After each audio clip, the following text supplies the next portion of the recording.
El libro del profeta Jeremías.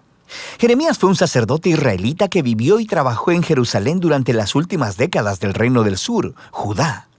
Él fue llamado como profeta para advertir a Israel de las severas consecuencias de romper su pacto con Dios a través de su idolatría e injusticia.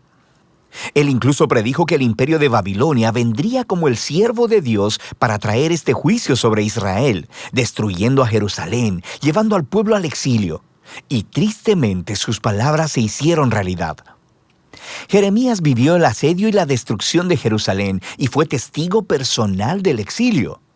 Ahora, este libro surgió de una manera muy interesante. El capítulo 36 nos dice que después de que Jeremías tenía 20 años predicando en Jerusalén, Dios lo llamó a reunir todos sus sermones, poemas y ensayos y a escribirlos. Lo cual Jeremías hizo empleando a un escriba llamado Baruch, quien escribió y compiló todo este material en un rollo. Ahora, Baruch también reunió muchas historias acerca de Jeremías y luego unió todas las piezas. Así que esta es la razón por la que el libro se lee como una antología, como una colección de colecciones. Todo ha sido ordenado para presentar a este profeta como un mensajero de la justicia y de la gracia de Dios. Así que el libro comienza con Dios llamando a Jeremías a ser un profeta, y se le da una doble vocación. Él será profeta a Israel, pero también a las naciones, y sus palabras arrancarán y derribarán, pero también edificarán y plantarán. En otras palabras, él acusará a Israel y le advertirá acerca del juicio venidero de Dios, pero también tiene un mensaje de esperanza para el futuro. Ahora, esta introducción resume perfectamente la primera gran sección, los capítulos del 1 al 24. Es una colección de los escritos de Jeremías antes del exilio. Y la idea central aquí es que Israel ha quebrantado el pacto con Dios y violado todos los términos del acuerdo que hicieron, el cual está escrito en la Torá. Y de muchas maneras, ellos adoptaron la adoración a toda clase de dioses cananeos, edificando santuarios a ídolos por toda la tierra.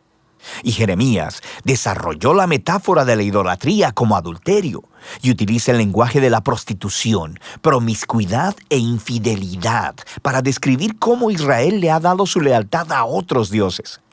Jeremías también acusa repetidamente a los líderes de Israel, los sacerdotes, los reyes, los otros profetas, todos se han corrompido. Han abandonado la Torá y el pacto, lo cual ha producido un resultado trágico. Rampante injusticia social. El pueblo estaba aprovechándose de las personas más vulnerables de las comunidades israelitas, las viudas, los huérfanos, los inmigrantes, en clara violación a las leyes de la Torá. Y esto parecía no importarles a los líderes de Israel. Un lugar clásico en el que todas estas ideas se reúnen es el capítulo 7. Se le llama el Sermón del Templo de Jeremías. Los israelitas llegan al templo a adorar a su Dios como si todo estuviera bien. Pero fuera del templo están adorando a otros dioses. Y algunos incluso adoptaron la horrible práctica cananea del sacrificio de niños. Así que Jeremías hace su muy impopular anuncio que el Dios de Israel viene en juicio. Él destruirá su propio templo y castigará a Israel enviando a un enemigo del norte. Este es un ejército que Dios permitirá que conquiste a Jerusalén, y mientras lees, descubres que Él está hablando acerca del gran imperio de Babilonia. Y todo esto nos lleva a una transición en el capítulo 25. Israel no ha regresado a su Dios. Así que en el primer año del nuevo rey de Babilonia, Nabucodonosor, Dios le dice a Jeremías que anuncie que los ejércitos babilonios están en camino a Israel y a todos sus vecinos para conquistarlos y llevarlos al exilio durante 70 años. Él compara a Babilonia con una copa de vino, llena hasta el borde con la justa ira de Dios, por toda la injusticia y la idolatría de Israel. Dios hará que Israel y las naciones beban de esta copa.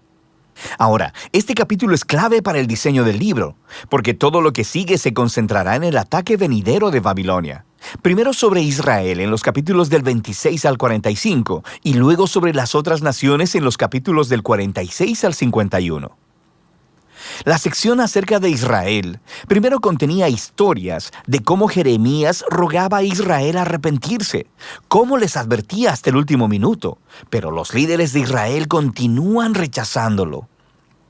La sección concluye con una gran colección de historias acerca de cómo Jerusalén estaba siendo asediada y eventualmente destruida por Babilonia. y acerca de cómo Jeremías fue perseguido durante todo este tiempo y eventualmente secuestrado y llevado a Egipto en contra de su voluntad por un grupo de rebeldes israelitas. Ahora, justo aquí en el centro, en medio de todas estas oscuras historias de desastre y juicio, tenemos una colección de los mensajes de Jeremías para el futuro de Israel. Él retoma la predicción de Moisés, que después de que Israel hubiera quebrantado el pacto y llevado al exilio, lee Deuteronomio 30, Dios no abandonaría a su pueblo. Más bien, Él renovaría su pacto con ellos y transformaría sus corazones. Jeremías desarrolla esta promesa y dice que Dios un día escribiría las leyes de la Torá, no en piedra, sino en los corazones de su pueblo. Él sanará su rebelión para que ellos puedan un día verdaderamente amarlo y seguirlo completamente. Así que un día Israel regresará de vuelta a la tierra y el Mesías del linaje de David vendrá. Y en ese momento todas las naciones reconocerán al Dios de Israel como el Dios verdadero. Así que estos capítulos están mostrando que a pesar de la apostasía de Israel, Dios no permitirá que el pecado de Israel tenga la última palabra. Más bien, su propia fidelidad traerá el cumplimiento de sus promesas a pesar de todo. Después de esto encontramos una gran colección de poemas acerca de cómo Dios usará a Babilonia para juzgar a las naciones alrededor de Israel. Egipto, Filistea, Moab, Edom, Amón, Damasco, Hazor. Pero luego, sorprendentemente, los poemas más largos se reservan para el final y son acerca del juicio venidero de Dios sobre Babilonia misma. Así que aunque Dios utilizó a esta nación para ejecutar su justicia, Dios no aprueba su violencia e idolatría. Así que Babilonia también estará bajo el estándar de la justicia de Dios. De manera que Jeremías denuncia también el orgullo y la injusticia de esta nación. Ahora, en estos poemas Babilonia es enorme y nos recuerda la imagen de Babilonia atrás en el capítulo 11 de Génesis.